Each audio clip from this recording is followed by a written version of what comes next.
dengan mengumpulkan seluruh informasi dengan menetapkan dan mengumumkan tersangka sebagai berikut.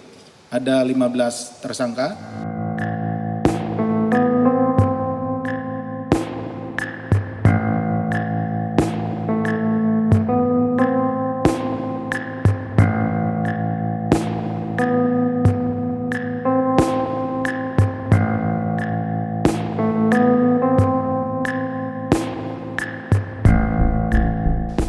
Terkait dengan penanganan perkara pidananya, sudah menjadi komitmen bagi KPK untuk melakukan perbaikan internal khususnya di lingkungan rutan cabang KPK.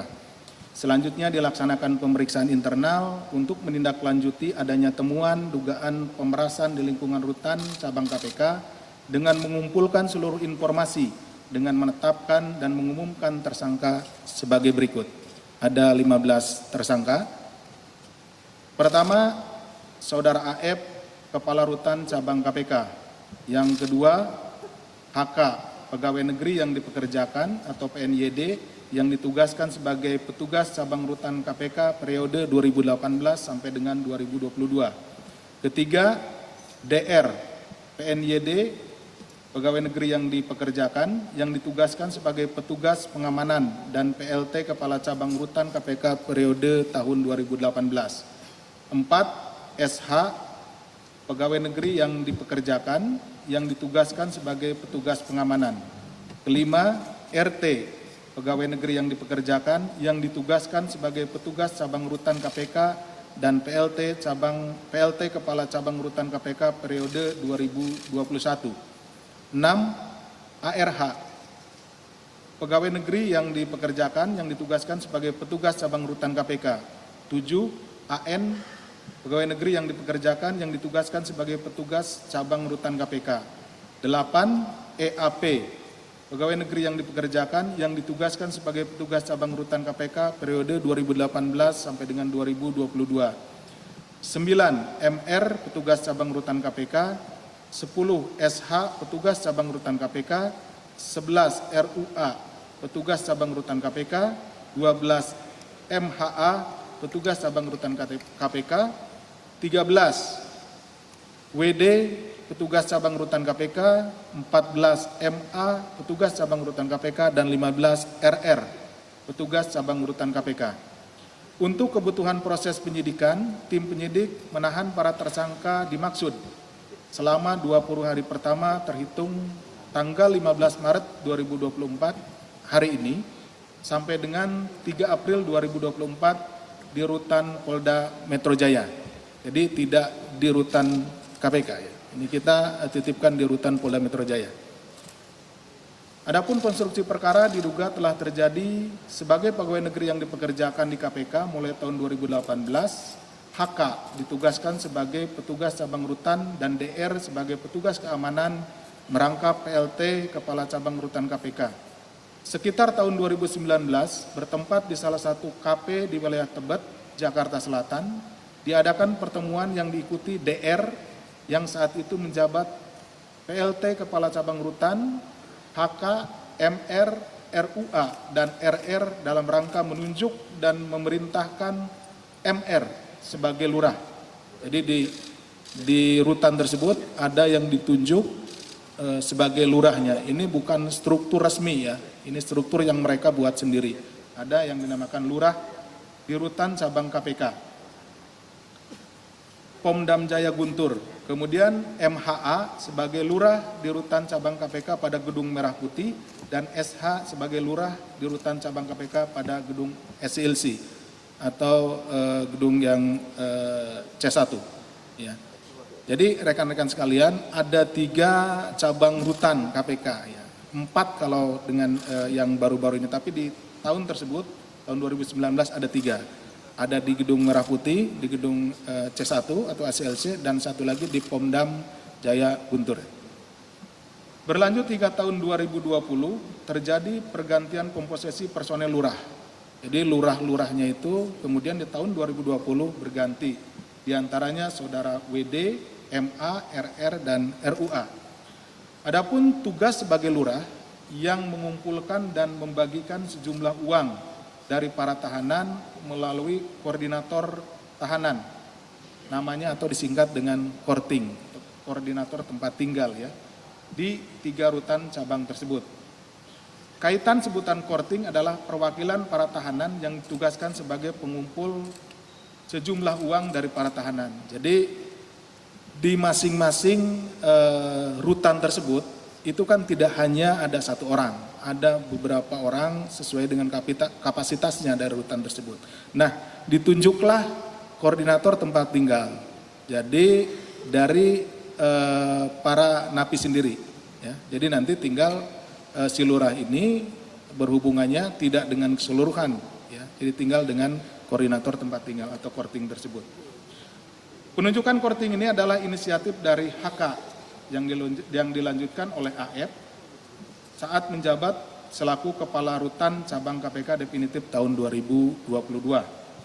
Modus yang dilakukan HK dan kawan-kawan terhadap para tahanan diantaranya memberikan fasilitas eksklusif berupa percepatan masa isolasi.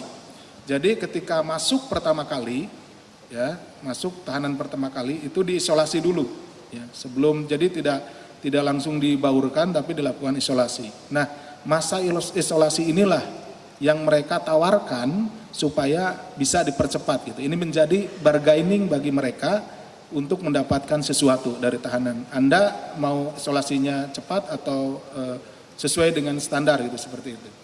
Kemudian layanan menggunakan handphone dan powerbank hingga informasi sidak. Jadi rupanya di sana juga mereka meminjamkan handphone kemudian juga powerbank. Itu menjadi bagian dari bargaining si oknum tersebut dengan tahanan, khususnya tahanan-tahanan yang baru masuk, mulai dari isolasi, kemudian ditawarkan juga HP, ditawarkan juga powerbank. Seperti itu, dan informasi sidak. Artinya kami dari petugas di KPK, pengelola khususnya tahanan itu secara kontinu itu melakukan sidak-sidak. Tetapi kemudian oleh oknum ini sidaknya dibocorkan gitu ya. Jadi bukan sama sekali tidak ada upaya yang dilakukan oleh pihak KPK, dalam hal ini Biro Umum, yang menjadi tanggung jawabnya selalu melaksanakan sidak. Tetapi ketika sidak itu dilaksanakan, dibocorkan sehingga HP dan yang lain-lainnya yang tidak diperbolehkan itu mereka sembunyikan. Sedangkan bagi para tahanan yang tidak atau terlambat menyetor diberikan perlakuan yang tidak nyaman, diantaranya tahanan dikunci dari luar. Jadi pintunya kan ini sel-sel tahanan untuk tempat tidurnya, kemudian dikuncinya dari luar sehingga dia tidak bebas bergerak gitu ya, seperti itu. Itu salah satu perlakuan apabila setorannya tidak lancar atau terlambat untuk dibayarkan. Kemudian pelarangan dan pengurangan jatah olahraga, karena dalam satu waktu atau periode 1 hari diberikan juga kegiatan berolahraga dan lain-lain untuk menjaga kesehatan dari tahanan tersebut. Nah itu juga dijadikan bargaining oleh para oknum ini. Kemudian mendapat tugas jatah jaga dan piket kebersihan yang lebih banyak. Nah kebersihan di rutan juga salah satunya adalah menjadi tanggung jawab dari para penghuni rutan tersebut. Nah salah satu itu juga yang dijadikan bargaining, di mana kalau misalkan terlambat, ya orang yang ditunjuk untuk bersih-bersih misalkan, tadinya sudah terjadwal. Nah tapi karena dia terlambat akhirnya dia ditunjuk lagi gitu, si tahanan itu ditunjuk lagi. Nah itu untuk memberikan tekanan supaya mereka lancar terkait dengan pungutannya, seperti itu. Kemudian besaran uang untuk mendapatkan layanan-layanan tersebut bervariasi dan dipatok mulai dari 300.000 sampai dengan 20 juta ya, yang kemudian disetorkan secara tunai maupun melalui rekening bank penampungan dan dikendalikan oleh lurah dan korting ya. Jadi pungutannya tadi lurah itu yang oknum tadi itu tidak ke masing-masing, karena di awal dia pada saat masuk sudah didoktrin, kemudian termasuk tadi di layanannya diberikan, dijelaskan dan lain-lain. Berikutnya itu yang bergerak adalah korting, koordinator tempat tinggal. Jadi nanti korting itu yang melaporkan, sehingga memang ini sudah dibuat terstruktur gitu ya. Mulai dari tadi di tahun 2019 ditunjuknya lurah di 3 tempat, kemudian ditunjuknya korting. Kemudian disetorkan secara tunai maupun melalui rekening bank, penampungan dan dikendalikan oleh lurah dan korting. Mengenai pembagian besaran uang yang terima HK dan kawan-kawan juga bervariasi sesuai dengan posisi dan tugas yang dibagikan per bulan, mulai dari 500.000 sampai dengan 10 juta. Nah inilah kenapa rekan-rekan mungkin juga sekaligus bertanya-tanya, yang dikenakan etik sekitar 78 orang dan yang dikenakan pidana sampai saat ini adalah 15 orang. Jadi ini adalah kelompok-kelompok yang memang sejak awal memiliki mereka berkumpul dan kemudian memiliki niat jahat, bersepakat untuk melakukan kejahatan tersebut gitu. Yang lain-lainnya banyak yang tidak tahu, tetapi karena mereka ikut di situ ya jadi hanya sebagai uang rokok gitu kebagian dan yang lainnya kebagian. Mereka yang lainnya tidak tahu. Jadi penanganannya kita bedakan.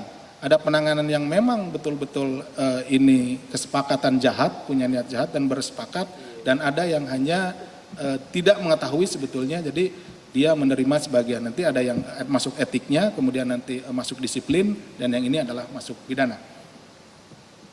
Mengenai pembagian besaran uang yang terima HK bervariasi sesuai dengan posisi dan tugasnya yang dibagikan per bulan mulai dari 500.000 sampai dengan 10 juta sebagai berikut. AF dan RT masing-masing mendapatkan sekitar 10 juta.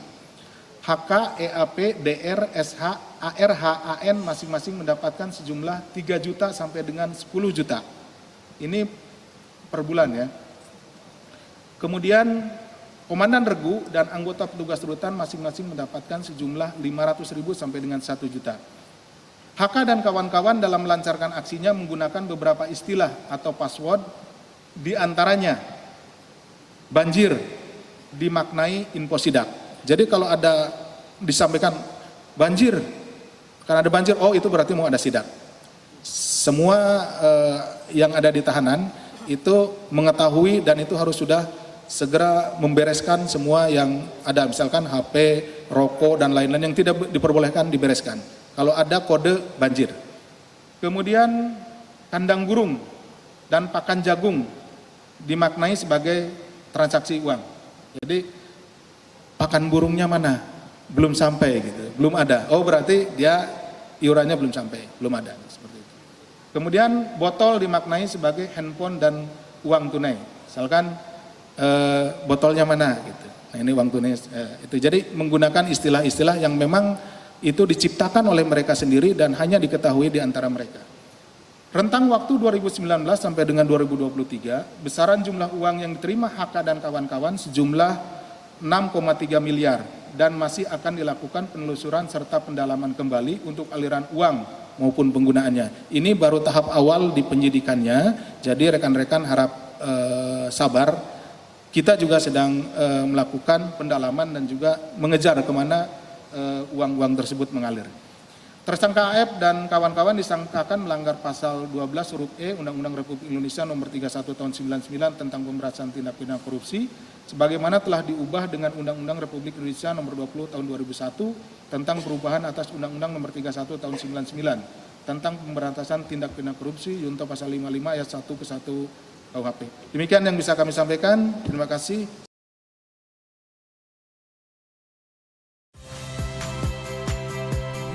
Saya Odin Fridianto. Saksikan terus program-program Kompas TV melalui siaran digital, pay TV, dan media streaming lain. Kompas TV, independen, terpercaya.